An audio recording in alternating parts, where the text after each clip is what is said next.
오늘 우리가 나눌 은혜의 말씀은 요한복음 1장 12절 말씀입니다. 요한복음 1장 12절 말씀 다 같이 봉독하시겠습니다. 영접하는 자 곧 그 이름을 믿는 자들에게는 하나님의 자녀가 되는 권세를 주셨으니 아멘. 오늘 말씀의 제목은 하나님의 자녀가 되는 특권이라는 제목으로 말씀을 드리겠습니다.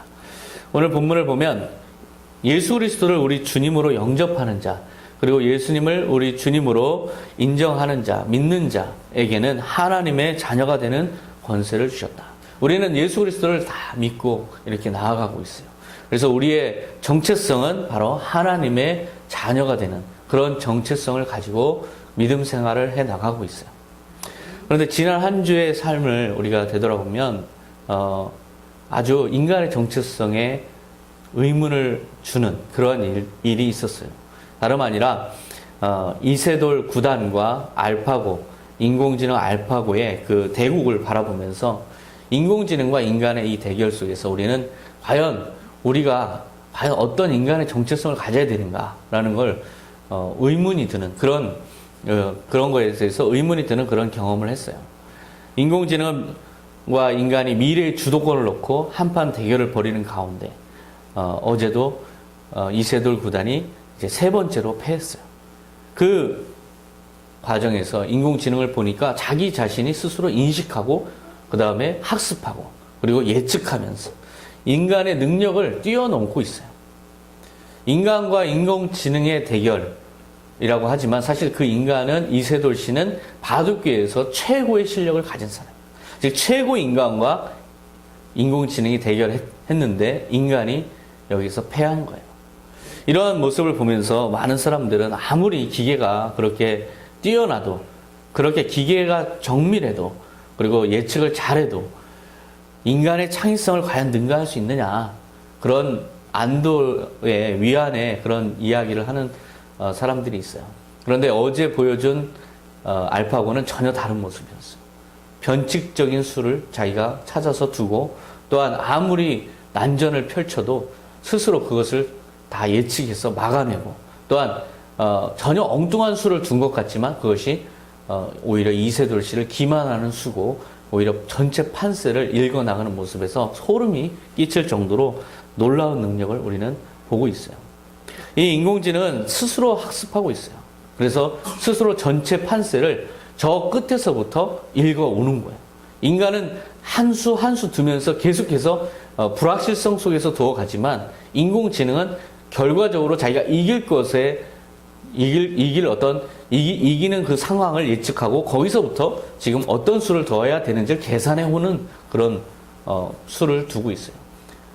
컴퓨터 1200대가 동원되는 그런 놀라운 능력에 인간은 그냥 아주 무력한 모습을 보여줬죠. 특히 이 인공지능은 심리적인 요동도 없어요. 심리적으로 흔들리지도 않아요. 계속 냉정함을 유지하면서 바둑을 두어 나가는데 참 인간이 과연 어떻게 이길 수 있을까 그런 생각을 하는 분들이 많죠.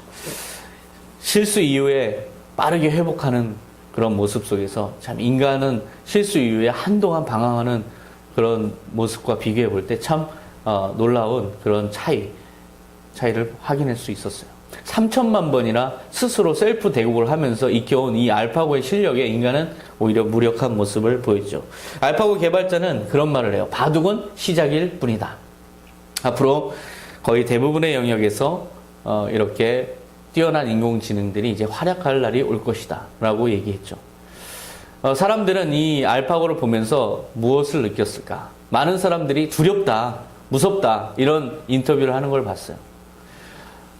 또한 그 방송을 한 사람이 어떤 멘트를 했냐면 그라고 지칭하는 걸 봤어요. 알파고가 그저 단순히 컴퓨터가 아니라는 거예요.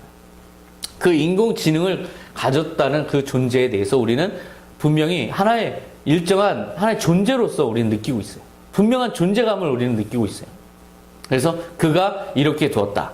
이렇게 표현하는 걸 봤어요. 그렇게 분명하게 우리 앞에 다가오는 존재로서 인공지능은 이제 더 이상 컴퓨터가 아니에요. 분명한 존재로서 우리를 위협하는 존재죠. 사실 인간은 근본적으로 예측할 수 없다는 한계가 있어요. 그래서 많은 사람들은 이 예측에 대한 어떤 이 한계로 인해서 사실 신을 믿는 사람들이 많아요. 내가 어떻게 될지 알지 못해서 점을 치러 간다든지 그렇게 신을 의지하는 그 이유가 바로 인간이 한 치 앞도 모르는 존재. 그래서 예측을 할 수 없는 존재. 그래서 무지한 존재. 신자유주의 학자들은 대부분 인간을 무지하다. 그렇게 무지함으로 표현을 해줘. 아무리 사람들이 아직은 인간이 우월하다라고 하더라도 이 빅데이터에 기반한 이 인공지능을 도저히 이길 수 없는 모습을 우리는 확인하고 있어요. 빅데이터는 이미 세상에서 나오는 모든 데이터를 다 수집해요. 그래서 동시에 그 패턴을 읽고 상관관계를 읽고 거기서부터 인과관계를 동시에 도출해요. 우리는 추론과 여러 가지 검증의 과정을 통해서 인과관계를 도출하지만 빅데이터는 그게 아니라 모든 정보들을 거의 대부분의 정보, 전수로 수집한 다음에 그것을 동시에 슈퍼컴퓨터가 분석을 해서 상관관계를 도출해내고 바로 인과관계까지 도출해내는 걸 볼 수 있어요. 그 인과관계를 도출하는 그 추론의 능력을 인간이 따라갈 수가 없다는 거죠. 자율학습 기능을 가진 이 AI는 참으로 경이로운 존재로 우리에게 다가왔어요. 우리는 이미 예측에 있어서 이 인공지능에게 종속돼 있다는 것을 최근에 많은 영역에서 보여주고 있어요. 미국에서는 한참 선거가 진행 중이죠. 대부분의 후보들이 이 빅데이터 분석에 기반해서 자기가 어떤 정책을 유권자들한테 호소해야 될지 그것을 찾아가고 있어요. 그래서 유권자들에게 최적화되고 유권자들이 좋아하는 정책을 미리 만들어서 지금 대처하고 있어요.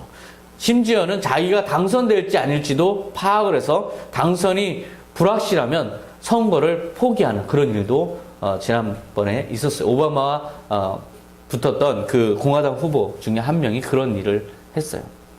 그렇게 이미 정치에서도 그 우리 유권자들의 그 참정권을 많이 제약하는 그런 현상이 나타나고 있어요. 또한 경제적인 측면에서도 우리가 제품을 고를 때 빅데이터 분석을 통해서 옆에 우리에게 추천하는 제품들이 있죠. 그것이 정말 얼마나 우리가 원하는 제품들을 추천해줘요. 그런 모습을 볼 때 앞으로 우리가 뭔가를 선택하는 것이 과정이 과연 필요할까? 오히려 빅데이터가 제시하는 게 더 내가 원하는 것에 더 맞지 않을까라고 그런 혼란이 들 정도로 빅데이터는 정확하게 내가 원하는 것들을 데이터를 다 수집해서 내가 원하는 것들을 아주 정확하게 제시해줘요. 우리가 물건을 사고자 하는 그런 욕망까지도 이 인공지능에 의해서 이제 종속되는 그런 결과가 되고 있죠. 구글을 포함해서 세계적인 과학자들의 목표는 이런 다목적 인공지능을 많이 만들어내는 것이라고 이야기하고 있어요. 다목적 인공지능이 우리의 모든 기능들을 종속시킬 날도 얼마 안 남았다는 것이죠. 사람들이 그래요. 아무리 인공지능이 기능이 뛰어나도 사람의 창의성과 사람의 그런 감성, 공감 능력 이런 거를 과연 뛰어넘을 수 있겠느냐라고 얘기하죠. 그래서 또 그렇기 때문에 아무리 AI가 발전하더라도 인간이 그 AI에 지배당하는 일이 얼마나 오랜 후에나 가능한 일이냐라고 위로하는 사람들도 있어요. 하지만 저는 알파고가 이세돌씨를 이기는 그 첫날부터 이 세상의 어두운 그림자가 자욱하게 들이오는 것을 느꼈어요. 이미 5년 내에 500만 개, 순 500만 개의 일자리를 앗아간다고 하는 예측이 나오고 있어요. 일자리를 앗아간다는 것은 단순히 인간이 지배당하냐 지배당하지 않냐의 문제가 아니라 이 일자리라는 것은 인간에게 모든 것이죠. 자기가 일할 수 있는 모든 터전, 노동의 기회 이런 것들 자체를 이미 인공지능이 대체해 나간다는 것은 인간이 이미 AI에 종속되어 간다는 것을 의미해요. 그렇기 때문에 인류에게는 이미 어둠의 그림자가 드리워지고 있다. 저는 그렇게 생각해요. 산업혁명 초기에 배틀을 짜서 옷감을 만들던 사람들이 있었어요. 많은 직공들이 있었죠. 방직기계가 들어오면서 이 일자리를 다 앗아갔어요. 그랬더니 그 노동자들이 데모를 일으키고 데모를 하고 그 다음에 그 기계들을 부셨던 사건이 있어요. 그 러다이트 운동이에요. 지금 그런 심정인 사람들이 꽤나 많아질 거예요. 앞으로 이후에 굉장히 많아질 거예요. 특히 운전을 하는 사람들, 운전기사들, 그 다음에 뭐 금융 예측을 하는 사람들, 애널리스트나 펀드 매니저, 그리고 보험 관련된 분들, 그리고 운전기사들, 이런 많은 분들의 일자리가 첫 번째로 굉장히 위협을 느끼는 그런 위협이 되는 그런 상황에 놓여 있어요. 이런 상황에서 참 인간은 무력하다라는 느낌을 지울 수가 없어요. 근데 그것보다 더 궁극적으로 이 인공지능 세상이 우리에게 주는 충격은 그것보다 더 본질적인 영역까지도 영향을 미치고 있어요. 충격파를 주고 있어요. 그건 다름 아니라 우리 스스로가 나라는 정체성을 가졌던 그 근본적인 이유는 내가 이성을 가졌다는 데 기반하고 있어요. 나는 이성적이다. 나는 나 나름대로 똑똑한 존재다. 라는 자부심.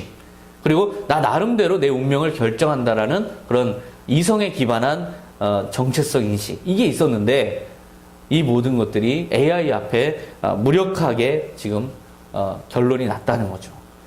인간이 아무리 자기 정체성을 이성에서 찾으려 한들 이제는 인공지능 앞에서는 무력한 존재라는 것. 이것이 바로 이 사건, 즉 알파고가 출현한 사건이 우리에게 주는 그런 일종의 존재감의 위협적인 사건이에요. 존재감을 위협하는 사건이에요. 이제는 더 이상 우리가 이성의 오만을 부릴 수가 없는 상황이라는 거죠. 이제는 더 이상 우리가 우리의 지능과 우리의 능력으로, 이성의 능력으로 뭔가 내 자신을 찾아 나간다는 것이 이제는 불가능한 세상이 되어 간다는 거예요. 인공지능의 뛰어남을 받아들여라. 그런 강요하는 사건처럼 보였어요. 이 알파고가 이세돌치를 이기는 사건이 그렇게 보였어요. 인공지능의 뛰어남을 이제 인정하지, 이제 받아들여 라는 그런 메시지로 저에게 다가왔어요. 저는 지난 한 주 동안 과연 이런 세상에서 인간의 정체성을 도대체 어디서 찾을 수 있을까, 이거를 고민했어요. 인간의 삶이 아주 반복적이고 인간의 삶은 아주 반복적이에요. 그리고 특별한 게 없어요. 여러분들 자신을 생각해 보세요. 한 주 동안 어떤 특별한 삶을 사시는 분 계세요? 거의 대부분이 그냥 반복적인 일상을 살고 있죠. 아주 단순한 삶을 살고 있어요. 이런 단순한 삶을 살아가는 우리에게 이 인공지능의 이 엄청난 뛰어남은 정말 공포로 느껴지는 거죠. 한 치 앞을 못 보는 우리 인간의 한계를 한번 생각해 보세요. 인공지능의 이렇게 뛰어난 예측 능력은 정말 위협적으로 느껴져요.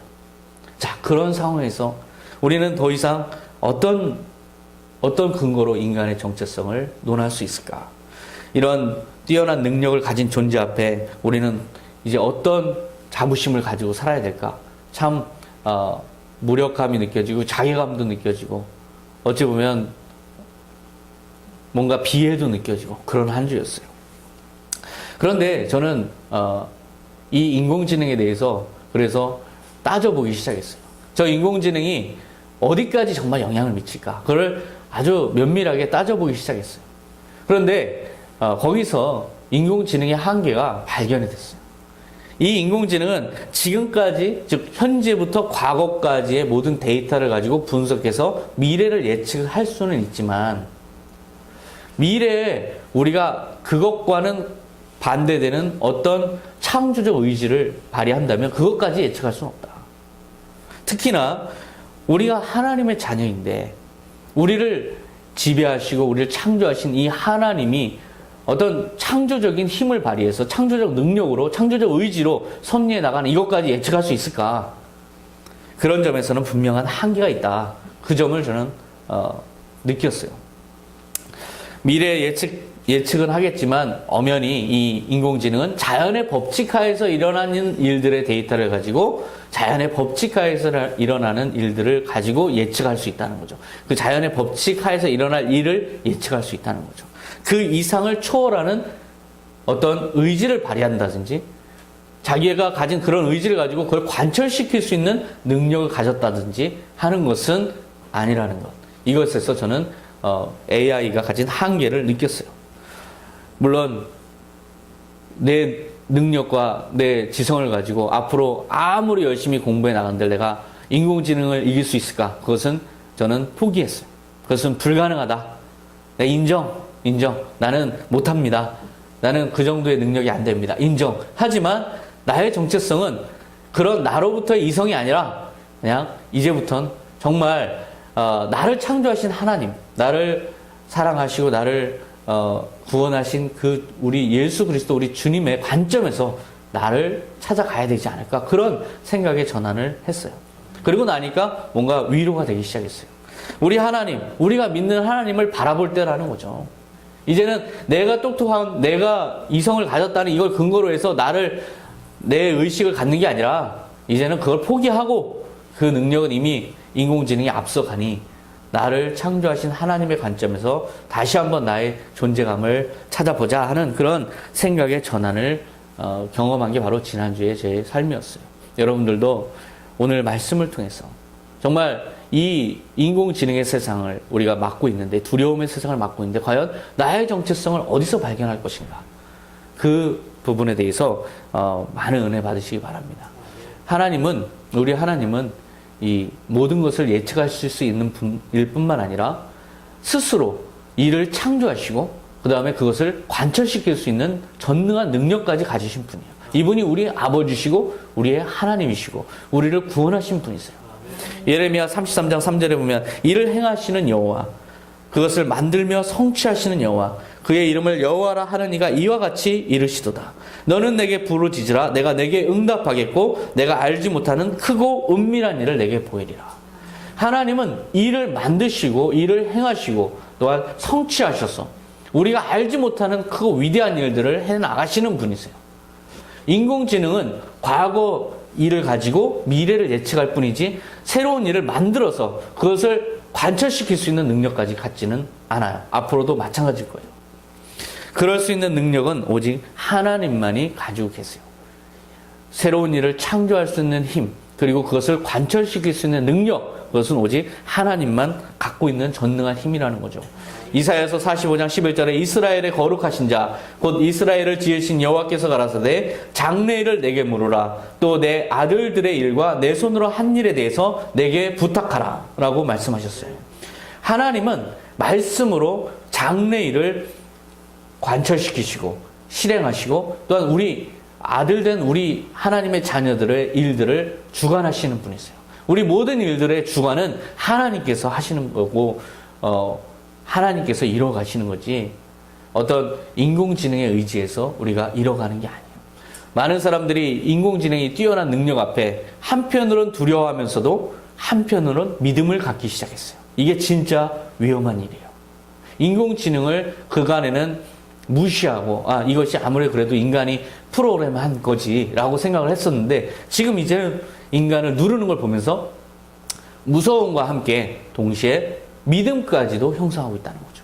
자칫하면 이쪽으로 계속해서 믿음을 키워나가다 보면 영영 그 인간의 인간됨을 갖지 못한 채 기술에 종속된 그러한 나약한 모습으로 인간이 전락해버릴 수 있어요. 하지만 우리가 분명히 기억해야 될 것은 우리는 하나님의 자녀들이고 하나님의 아들들의 일들은 하나님께서 주관하신다는 것, 하나님께서 우리의 운명을 주관해 가신다는 것, 이것을 믿고 이제 하나님을 빗대어서 하나님을 통해서 우리는 새로운 정체성을 가져야 될 때라는 것, 이것을 여러분들 명심하시기 바랍니다. 예수님께서 그러한 메시지를 주신 사건이 있어요. 지금 제가 말씀드린 그러한 일들을 행하신 사건이 있는데 바로 왕의 신하의 아들이 죽음에 이르는 병에 걸렸을 때 고치신 사건이 바로 그 사건이에요. 요한복음 4장 46절에 보면 예수께서 다시 갈릴리 가나에 이르시니 왕의 신하의 아들이 가버나움에서 병들었더니 그가 예수께서 유대로부터 갈릴리로 오셨다는 것을 듣고 가서 청하되 내려오셔서 내 아들의 병을 고쳐 주소서 하니 그가 거의 죽게 되었습니다. 왕의 신하의 아들이 병에 들었어요. 근데 그 아들은 죽게 되었어요. 예수님이 오셨다는 소식, 그 지역에 오셨다는 소식을 듣고 예수님에게 부탁해요. 얼른 오시옵소서.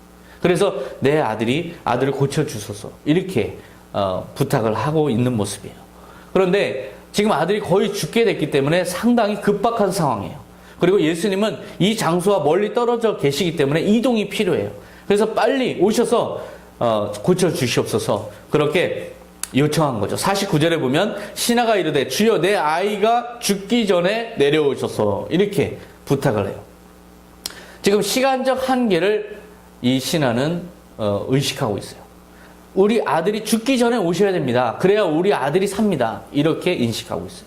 즉 시간의 한계에 종속된 모습을 보여주고 있어요. 또한 내려오셔서 고쳐주셔야 됩니다. 장소의 한계를 지금 호소하고 있어요. 인간은 이렇게 시간과 장소의 한계 속에 갇힌 존재예요. 그래서 자연의 법칙 하에서 아주 연약한 모습으로 살아가고 있어요. 이런 연약한 모습으로 살아가고 있는 인간에게 인공지능은 그 한계를 조금이나마 뛰어넘을 수 있도록 도와주고 있는 것이죠. 하지만 우리 주님 예수님은 시간의 한계와 장소의 한계에 갇히지 않는 분이세요. 그것을 초월하시는 분이죠. 베드로전서 3장 8절에 보면 사랑하는 자들아 죽기는 하루가 천년 같고 천년이 하루 같다는 이 한 가지를 잊지 말라라고 말씀하고 있어요. 예수님에게는 하루가 천년 같고 천년이 하루 같은, 즉 영원한 존재로서는 시간의 한계가 없어요. 그렇기 때문에 지금 내 아들이 죽기 전에 내려오셔야 고치십니다라는 이 시간의 한계는 전혀 적용되지 않아요. 또한 요한복음 5장 25절에 보면 진실로 진실로 너희에게 이르노니 죽은 자들이 하나님의 아들의 음성을 들을 때가 오나니 곧 이때라. 듣는 자는 살아나리라. 어떠한 어디서 죽었든지 상관없어요. 어디서 묻혀있든지 상관없어요. 아들의 음성을 듣기만 하면 장소의 공간의 한계도 다 초월해서 살아나는 거예요. 그것이 시간상으로도 장소상으로도 아무런 제약이 없어요. 예수 그리스도의 창조의 말씀을 들으면 새 생명이 창조돼서 죽은 자도 살아나는 것. 이것이 바로 창조주 하나님이시고 우리가 믿는 주님이세요. 우리에게는 이런 생각이 있어요. 우리가 부활한다? 그것은 죽음 이후에 어느 시기가 되면 살아나겠지 하는 생각이 있어요. 하지만 예수님께서는 분명하게 선언하셨어요. 주님의 음성을 들으면 그때가 바로 너가 살아날 때이다 라고 말씀하고 계세요. 즉 모든 능력의 한계를 초월하신 예수님이 자신의 능력을 선포하고 있는 거예요. 우리는 날마다 주님의 음성을 들으면서 살아가고 있어요. 그러면 우리는 바로 그때가 우리가 살아날 때예요. 우리는 결코 죽지 않는, 우리는 결코 영원한 하나님과의 관계에서 떨어지지 않는 예수 그리스도의 피로 맺은 관계. 우리는 영원한 생명을 보장받은 관계예요. 따라서 예수님께서 언제든지 이때라, 일어나라 라고 명령하시면 우리는 아무리 우리의 존재가 황폐해져도 우리는 그때 다시 새 생명을 잊게 되는 거죠. 그러한 예수님이 왕의 신의 아들에게 선포했어요. 요한복음 4장 50절에 예수께서 이르시되 가라 내 아들이 살아있다 하시니, 이 내 아들이 살아있다라는 예수님의 말씀으로 인해서 새 생명이 창조되고 죽은 자가 살아나고 죽어가는 사람도 새롭게 새 생명을 덧입는 것이지, 그것이 시간의 한계, 장소의 한계를 극복해야만 그것을 그 안에서 아주 그것을 지혜롭게 헤쳐나가야만 새 생명이 창조되는 것이 아니라는 말씀이에요. 우리의 운명은 이렇듯 예수님에게 잡힌 우리의 운명은 인간의 예측을 벗어나서 새로운 능력으로 창조되는 그런 운명이에요. 그렇기 때문에 우리가 그런 뛰어난 인공지능의 예측 능력, 그리고 인간의 지능을 능가하는 그런 능력을 가진 존재가 우리 앞에 닥쳐왔다 하더라도 그것에 두려워할 필요가 없는 것이죠. 바로 예수님이 우리 운명의 주체라는 것, 이것만 확실하게 믿으면 우리는 어떠한 한계에도 불구하고 우리는 새로운 생명을 날마다 입게 되는 것입니다. 50절과 52절에 보면 그 사람이 예수께서 하신 말씀을 믿고 가더니 내려가는 길에서 그 종들이 오다가 만나서 아이가 살아있다 하거늘 그 낳기 시작한 때를 물은즉, 이 신하는 자기 아들이 살아있다는 말을 가는 길에 종으로부터 들었어요. 그때 그 신하가 궁금한 건 바로 그 시간이었어요. 즉 이 시간상으로 어떻게 되느냐를 따지는 인간의 모습을 볼 수가 있어요. 즉 시간의 한계에 종속된 모습이죠. 하지만 52절에 보면 어제 7시에 열기가 떨어졌나이다 하는지라 그의 아버지가 예수께서 내 아들이 살아있다 말씀하신 그때인 줄 알고 자기와 그 온 집안이 다 믿으니라. 이 신하는 시간과 장소의 한계 속에서 자기 아들의 생사를 계산하고 예측했지만 예수님은 그것과 상관없이 예수님의 의지로 말씀하신 그때가 바로 창조의 때고 그때가 바로 구원의 때라는 걸 분명하게 이 말씀을, 이 예화를 통해서 알려주고 있어요. 그러다 보니까 이 신하는 예수님을 하나님의 아들로 비로소 경험하고 믿게 되었다는 거죠. 우리도 그런 주님을 날마다 사랑합니다. 찬양합니다. 이렇게 섬기면서 주님과 함께 동행하는 삶을 살고 있어요. 인간인들, 인공지능인들, 이 피조물이 과연 이러한 창조주를 과연 능가할 수 있을까? 그것은 불가능한 일이다 라는 걸 저는 지난 한 주 동안 깊이 묵상했어요. 피조물이 창조주를 지배할 수 있을까? 그것은 그 자체가 모순이다 라는 걸 지난 한 주 동안 아주 깊이 묵상했어요. 우리가 예측이 필요한 이유가 무엇일까요? 우리가 인공지능이 필요한 이유가 무엇일까요?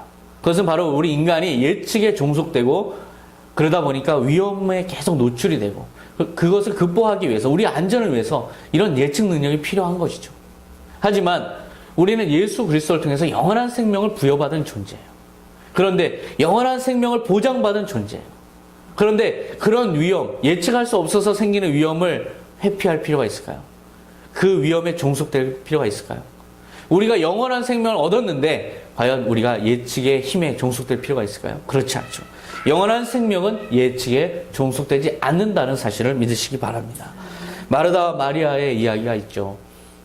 오빠 나사로가 죽었어요.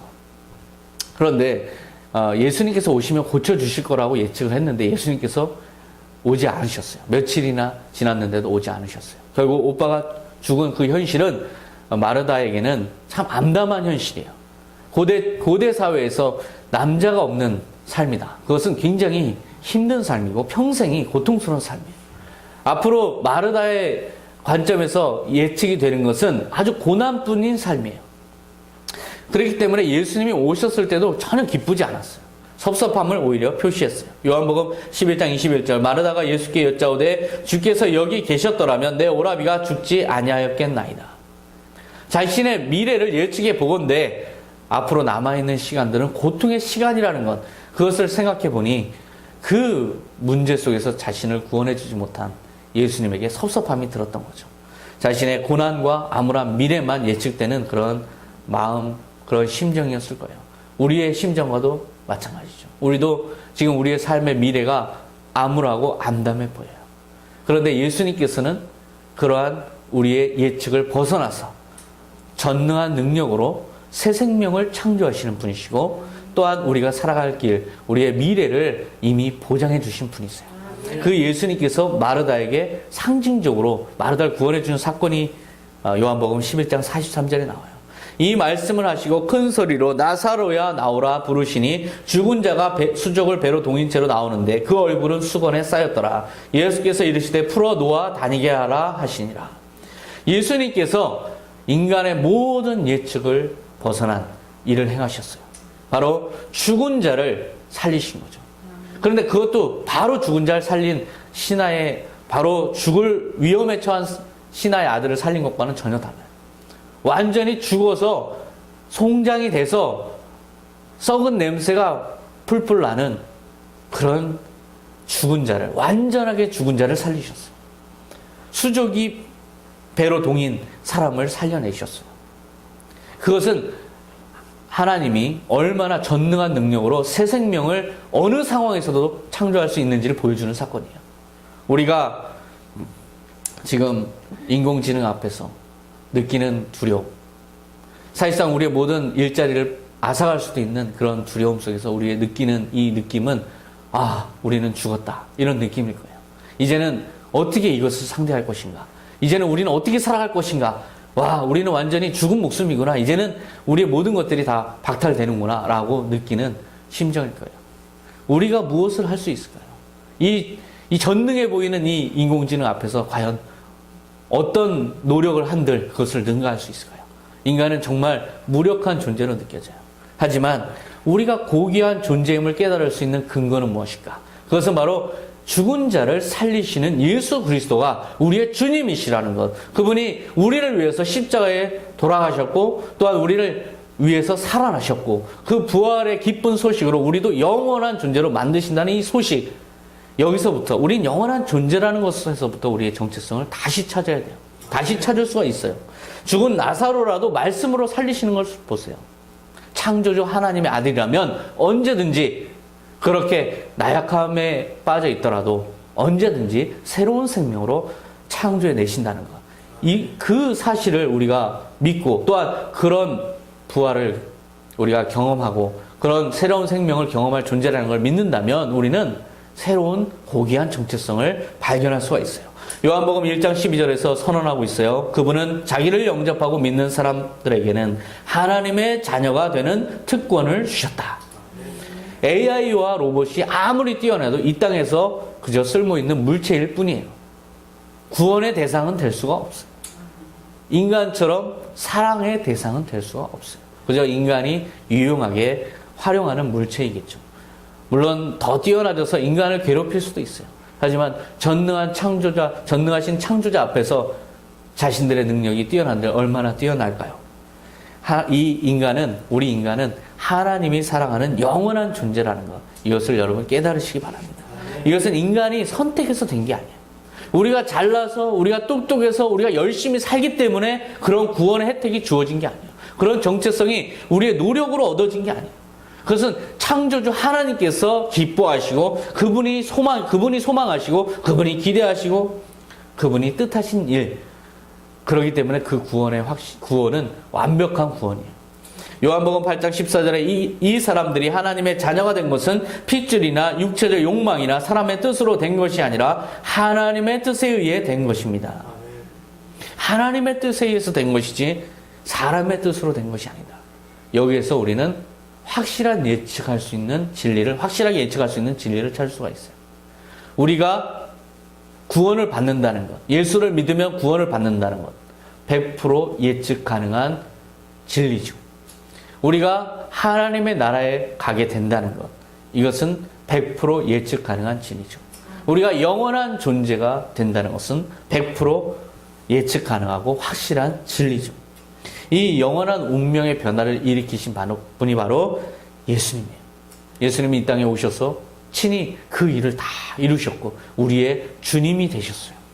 골로새서 1장 13절에 하나님은 우리를 어둠의 권세에서 구출하여 자기가 사랑하는 아들의 나라로 옮겨주셨습니다. 우리는 이 아들이 피 흘린 대가로 자유를 얻고 죄를 용서받았습니다.